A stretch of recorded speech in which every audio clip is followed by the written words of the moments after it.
Bismillahirrahmanirrahim. Assalamualaikum warahmatullahi wabarakatuh. Di video kali ini saya akan membahas tentang makna dan kedudukan kompetensi inti dan kompetensi dasar mata pelajaran bahasa Arab di Madrasah Sanawiyah kurikulum 2013 menurut KMA nomor 183 tahun 2019. Baik, saya akan menjelaskan terlebih dahulu tentang maknanya. Nah, apa sih kompetensi inti itu? Nah, jadi kompetensi inti itu adalah tingkat kemampuan untuk mencapai standar kompetensi lulusan yang harus dimiliki oleh peserta didik pada tingkat kelas ataupun program. Nah, jadi kompetensi ini itu merupakan operasional standar kompetensi lulusan dalam bentuk kualitas yang harus dimiliki oleh peserta didik yang telah menyelesaikan pendidikan pada satuan pendidikan tertentu atau jenjang pendidikan tertentu. Nah, untuk kompetensi dasarnya gimana sih? Apa itu kompetensi dasar? Nah, kalau kompetensi dasar itu adalah kemampuan untuk mencapai kompetensi inti yang harus dimiliki peserta didik yang diperoleh melalui pembelajaran. Nah, jadi kalau kompetensi itu kan tingkat kemampuan untuk mencapai standar kompetensi lulusan. Kalau misalnya kompetensi dasar itu adalah kemampuan untuk mencapai standar untuk mencapai kompetensi inti. Jadi dua-duanya tuh harus dimiliki oleh peserta didik. Adapun kompetensi dasar ini berfungsi sebagai perorganisasi dari kompetensi dasar. Nah, karena sebagai unsur perorganisasi ini, maka kompetensi inti ini merupakan pengikat untuk organisasi vertikal dan organisasi horizontal kompetensi dasar. Nah, selanjutnya adapun untuk kedudukan dari kompetensi inti dan kompetensi dasar itu sepemahaman saya ya yang masih belum terlalu paham itu sebagai tolak ukur kompetensi sesuatu yang dicapai oleh peserta didik. Nah, penjelasan selanjutnya itu tentang aspek-aspek mata pelajaran bahasa Arab kurikulum 2013 ini. Nah, dari materi yang saya dapat, aspek-aspeknya itu berasal dari rumusan kompetensi inti atau KI. Nah, jadi rumusan kompetensi inti ini atau KI ini ada 4. Ada KI 1, KI 2, KI 3, dan KI 4. Nah, kalau KI 1 itu tentang sikap spiritual. Adapun kalau KI 2 itu tentang sikap sosial. KI 3 tentang pengetahuan dan KI 4 tentang keterampilan. Nah, jadi dari 4 rumusan kompetensi inti ini dapat kita ketahui bahwa aspek-aspek materi mata pelajaran bahasa Arab ini diambil dari KI 3 dan KI 4, yaitu pengetahuan dan keterampilan. Seperti itu. Nah, selanjutnya akan saya jelaskan mungkin secara singkat untuk KI 3 untuk aspek-aspek yang ini kan yang berasal dari KI 3 atau kompetensi inti 3 yaitu pengetahuan, dan KI 4 tentang keterampilan. Nah, untuk KI 3 terlebih dahulu tentang pengetahuan ini, jadi materi pembelajaran bahasa Arab ini ada 2. Yang pertama itu komponen bahasa, dan yang kedua itu adalah keterampilan bahasa. Nah, kalau komponen bahasa ini yang pertama itu terbagi menjadi 3. Ada bunyi, ada kosakata, dan struktur bahasa. Nah, yang pertama itu bunyi. Yang seperti kita ketahui mungkin terkenalnya itu dengan makhorijul huruf. Jadi pelafalan huruf Arab itu yang baik dan yang benar gitu ya, seperti apa. Jangan sampai pengucapannya itu salah karena bisa berdampak pada maknanya.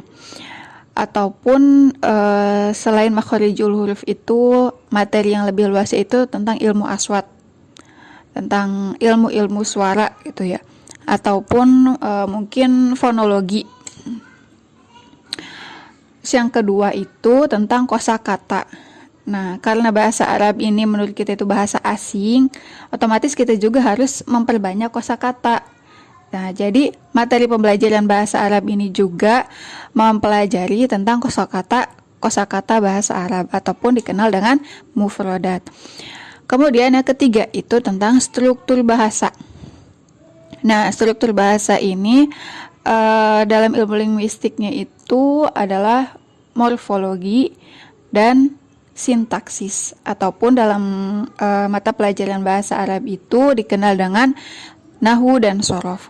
Di mana pelajaran nahwu ini kita mengetahui kedudukan bahasa Arab ataupun i'rab ya, bagaimana melafalkan ataupun mengucapkan akhir kalimat, akhir kata dari bahasa Arab tersebut. Nah, kalau sorof sendiri itu kan tentang bentuknya, bentuk bahasa Arabnya.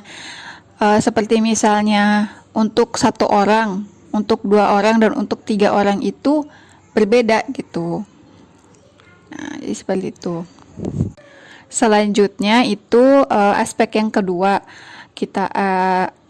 Aspek yang kedua itu diambil dari KI 4 ataupun yang membahas tentang keterampilan.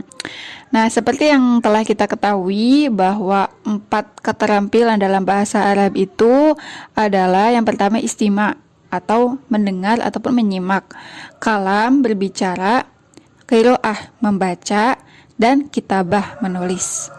Jadi keempat keterampilan ini tuh masuk dalam materi pembelajaran bahasa Arab.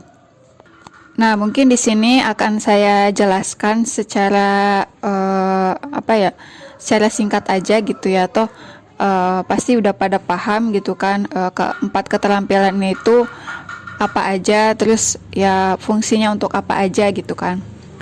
Yang pertama itu istima, mendengarkan ataupun menyimak.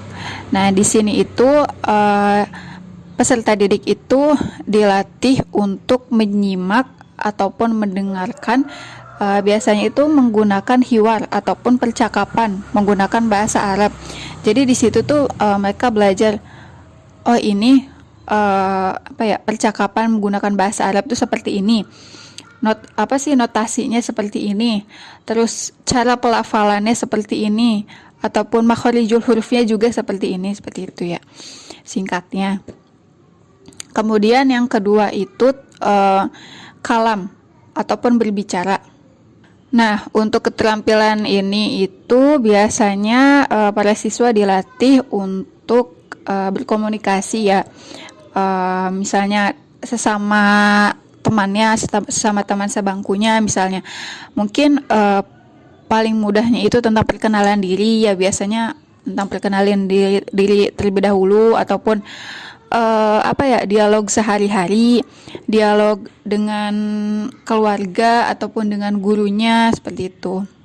Kemudian keterampilan yang ketiga yaitu qiraah ataupun membaca. Nah, di sini itu peserta didik itu dilatih untuk membaca huruf hijaiyah gitu, bahasa Arab, sampai memahami isi teksnya tersebut gitu, ataupun sampai bisa gitu membacanya gitu kan. Kemudian yang keterampilan terakhir itu adalah menulis ataupun kitabah. Nah, kalau kitabah ini siswa itu dilatih untuk menuliskan bahasa Arab, huruf-huruf hijaiyah itu. Karena kan huruf hijaiyah itu ada huruf yang bisa disambung dan ada huruf yang tidak bisa disambung. Jadi siswa itu memang dilatih maksudnya tuh kayak ini dalam satu kalimat, ataukah ini hanya satu kata, ataukah dua kata gitu ya, misalnya seperti kitabun. Kitabun itu kan seperti yang kita tahu satu kata gitu kan, satu makna. Nah, jadi siswa ini dilatih agar tahu kitabun ini dalam satu kata atau dua kata. Karena tulisannya sendiri kan kitabun gitu. Yang benar itu kitabun dalam satu kata atau kita spasi bun. Nah, mungkin singkatnya seperti itu. Nah, selanjutnya itu tentang analisis perbedaan dari KMA nomor 183 tahun 2019 dengan KMA nomor 165 tahun 2014. Sebenarnya saya sendiri di sini kurang paham, tapi saya mencoba untuk menganalisis sebisa saya gitu, bahwa saya menemukan di sini tuh mulai tahun ajaran 2020-2021 ini kurikulumnya itu diubah atau menggunakan kurikulum baru untuk mata pelajaran PAI dan bahasa Arab ini ya. Di sini juga saya akan menjelaskan untuk bahasa Arabnya saja ya. Nah, jadi kan tadinya itu menggunakan KMA nomor 165 tahun 2014 diganti menjadi menggunakan KMA nomor 183 tahun 2018. Nah, apa sih perbedaannya gitu? Sebenarnya untuk materi mata pelajaran bahasa Arab ya. Bahasa Arab ini tuh KMA nomor 165 di tahun 2004 dengan KMA nomor 183 di tahun 2019 ini tuh sama, kurang lebih sama gitu. Tapi bedanya itu di KMA nomor 183 tahun 2019 itu lebih pada adanya perbaikan substansi materi pelajaran karena disesuaikan dengan perkembangan kehidupan abad 21 ini. Ya mungkin analisis saya cuman segitu ya. Jadi perbedaannya tuh cuman itu. Jadi KMA nomor 183 ini itu lebih materinya itu lebih ada perbaikan substansinya. Seperti itu singkatnya. Mungkin ada lagi analisis yang lainnya, cuman saya masih kurang paham gitu. Mungkin cukup sekian penjelasan kali ini. Mohon maaf jika suaranya banyak gangguan, banyak tukang jualan ataupun banyak kendaraan yang lewat dan banyak anak kecil di sini. Jadi maklum aja. Kurangnya mohon maaf. Terima kasih. Wassalamualaikum warahmatullahi wabarakatuh.